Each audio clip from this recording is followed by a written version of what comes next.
So, hello everyone. Welcome to our Environment The Hindu News coverage session. And today we are going to cover all the environment related current affairs from 10th of June to the 20th of June. Okay, and that is our June 2020 part 2.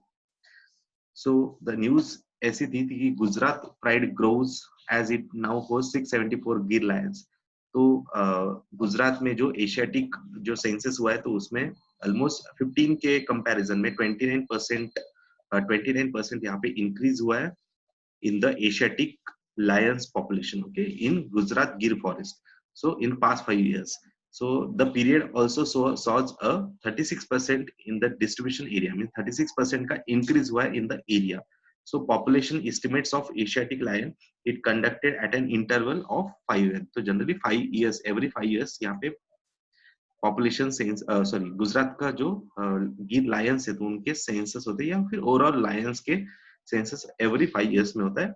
So according to that the first lion census was conducted by Nawab of Junagadh in 1936. Since 1965, the Forest Department has been regularly conducting the lion census every 5 years. Okay, and unlike the previous year, this year's count was estimation not from a census but from a population observation exercise called the Punam Avalokan, full moon night estimation exercise. So first time यहाँ पे पूनम अवलोकन ऐसे कुछ method say that is full moon के time ही exactly ये census किया जाएगा and previous year से ये कुछ डिफरेंट है यहाँ पे. ठीक है, सो एग्जैक्टली ये जो सेंसस हुआ है तो उसमें प्रीवियस अगर कुछ ईयर्स से कंसर्न अगर आप करते हो या फिर उसके रिलेट करते हो तो 1990 में 284 पॉपुलेशन था लायंस का एंड उसके बाद 95 में कुछ इंक्रीज हुआ है 2000. तो एवरी ईयर यहाँ पे इंक्रीज हुआ है बट द शार्प इंक्रीज यहाँ पे कहाँ पे दिख रहा है तो 15 to 20 जो 29% इंक्रीज ऑलमोस्ट 30% जो इंक्रीज है तो in between last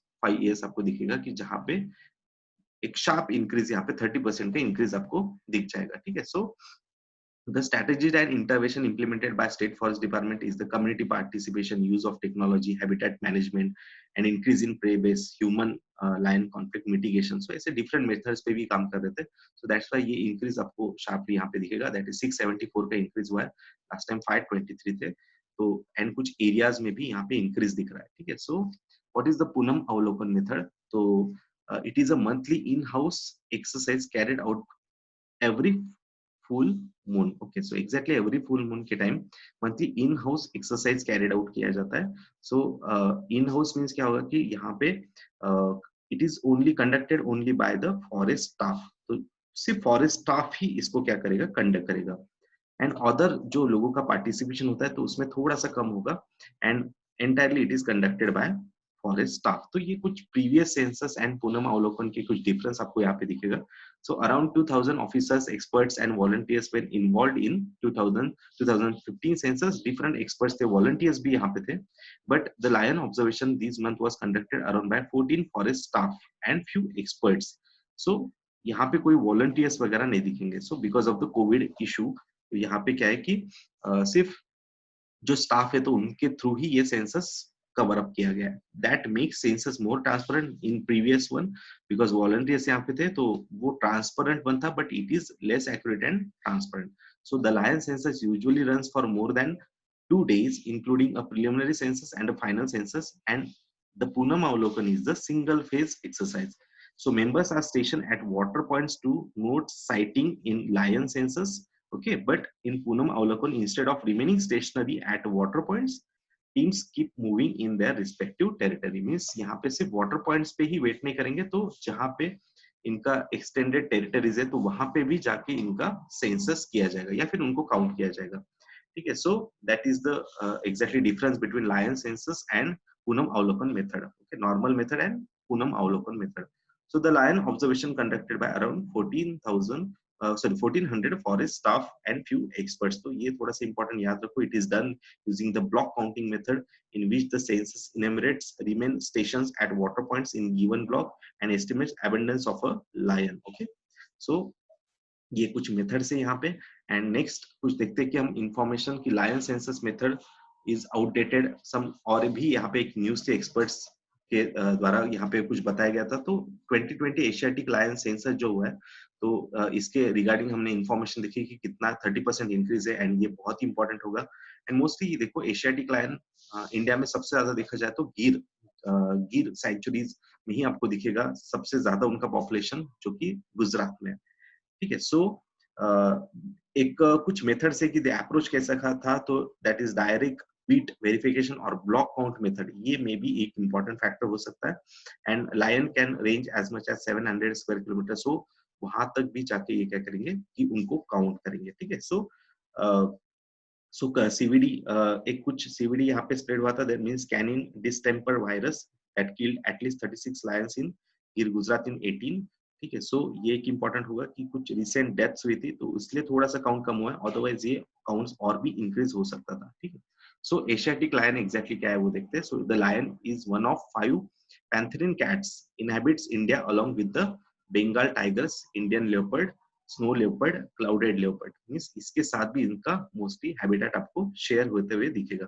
so it was also known as the Indian lion and the Persian lion. Okay. So panthera leo persica was included on CITES Appendix 1। तो इसका इंक्लूजन किसमें? Site appendix 1 means इनके trading पे क्या होगा? Control होगा। ठीक है। And it is fully protected in India.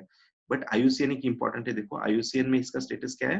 That is endangered. Okay. So it is endangered in IUCN status, and sites के 1 अपेंडिक्स 1 में आएगा। मींस यहाँ पे ट्रेडिंग के लिए बहुत ही यहाँ पे क्या होगी? रेस्ट्रिक्शंस होगी, हाईली प्रोटेक्टेड होगा। So next news is new guidelines for import of exotic species. ठीक है। So Ministry of Environment, Forest and Climate Change have issued an advisory saying people importing exotic live species will have to make voluntary disclosure. Okay, so ये कुछ short news यहाँ पे थी। So यहाँ पे कुछ exotic species related एक information है, but that is not important, not more important. So just इसको हम overlook करना चाहिए, just skim over it. For new exotic live species, the importer should be obtain non-objective certificate from the chief wildlife warden etc.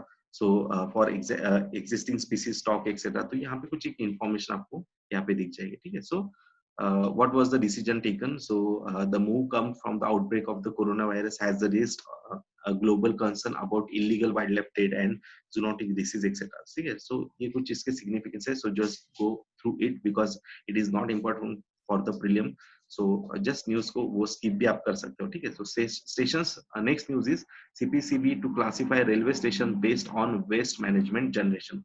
So stations to be classified on waste water output. तो exactly कितना waste water output होता है, तो उसके regarding यहाँ पे क्या होगा कि कुछ उसका जोनिंग किया है, मींस क्लासिफिकेशन किया है। So CPCB will classify railway stations under the red, orange and green. So ये एक इंपॉर्टेंट फैक्टर होगा, red, orange and green categories based on the quantity of waste water generated. So जो भी railways में different waste water generate होगा, तो उसके quantities पे ही बेस्ड होगा कि कौन से कलर्स में होगा। यूजुअली आप देखोगे तो डिफरेंट गार्बेज कलेक्शन जो होता है, तो उसके जो कलरिंग किए जाते हैं, तो it is depend on the exactly pattern of the waste. Means solid waste हो गया तो उसमें बायोमेडिकल वेस्ट डिफरेंट होता है, प्लास्टिक वेस्ट डिफरेंट होता है, मेटल्स डिफरेंट होते हैं। सो उसके थ्रू कलरिंग किया जाता है। बट ये जो stations to be classified on waste water, ये वेस्ट वाटर रिगार्डिंग है, and it is based on the quantity of waste water generated. So the railway station generating wastewater equal to more than 100 kiloliters per day, 100 kiloliters per day would be categorized as a red. Okay, and those greater than 10 kiloliter per day, less than 100 kiloliter per day, it would be come under the orange category. And last is the stations, railway stations with less than 10 kiloliter per day wastewater generation would be branded as a green. Okay, so ये किस पे depend है? Mostly quantity of waste water generated. So the action plan exactly क्या है? The chairman CPCB, chairman of CPCB, by invoking power under the provision of the Water Prevention and Control of Pollution Act 1974, had issued a direction to all state pollution control board, that is SPCB, to categorize railway station and send an action taken report. So ऐसे इस वजह से क्या होगा कि यहाँ पे proper उसका कंट्रोल या ट्रीटमेंट, वेस्ट वाटर जो ट्रीटमेंट होता है, वाटर प्लांट्स होते हैं, तो उसमें जो मॉनिटरिंग करना इंपॉर्टेंट हो जाएगा, या फिर monitoring is going to be the simple, so that they can properly treat the wastewater. Okay, so देखो यहाँ पे रेड कलर है, so railway stations generating wastewater equal to more than 100 kilo liters per day. देखो red में यहाँ पे आप आ रहा है, and 10 to अगर 100 है, so किस में आएगा ये, that is orange category, and less than 10 अगर होगा तो ये कौन सी कैटेगरीज में आएगा, ग्रीन कैटेगरीज. तो एग्जैक्टली ये क्लासिफिकेशन है. सो इतना ही इंपॉर्टेंट है ये न्यूज में, तो बस आपको उसको रिवाइज करना है. Next is the UN global climate action award. So last year देखो Infosys was the only company who get the UN global climate action award for carbon neutral now category. So उसकी भी कैटेगरीज होती है UN global climate action award की, तो उसमें से एक category carbon neutral now category. So Infosys को लास्ट ईयर इसका अवार्ड मिला था, एंड उन्होंने खुद से ही कुछ टारगेट सेट किए थे कि एग्जैक्टली कार्बन न्यूट्रल हम 2020 तक हो जाएंगे, but those targets are not achieve in 2020 just because of some obstacles की, जैसे यहाँ पे कुछ इश्यूज आए थे उनके कि कोविड के कुछ इश्यूज है, या फिर प्रॉपरली वो अचीव नहीं कर पाए. सो वो टारगेट उन्होंने रिवाइज करके 2021 कर दिया है. ठीक है, सो उसके रिगार्डिंग ये न्यूज थी. सो देखते क्या न्यूज है exactly. They are organized by momentum for change initiative by UN. So it is an initiative spreaded by the United Nations Climate Change Convention, that is UNFCCC Secretariat, to shine a light on the enormous groundswell of activities underway across the globe that are moving world toward the highly resilient low carbon future. Okay, so Infosys received last year 2019, that is the category of climate neutral now, thus becoming the only Indian company ever to win UN climate award. So it is Infosys the only country which get this climate neutral now award, which is of the UNFCCC, which is declared by the UNFCCC under the UN Global Climate Action Award. Okay, so what is exactly climate neutral now? So climate neutral now is an initiative launched by UN Climate Change, aiming at encouraging all stakeholders in society to take climate action to achieve a climate neutral world, and it aims to contribute to limiting rise of temperature.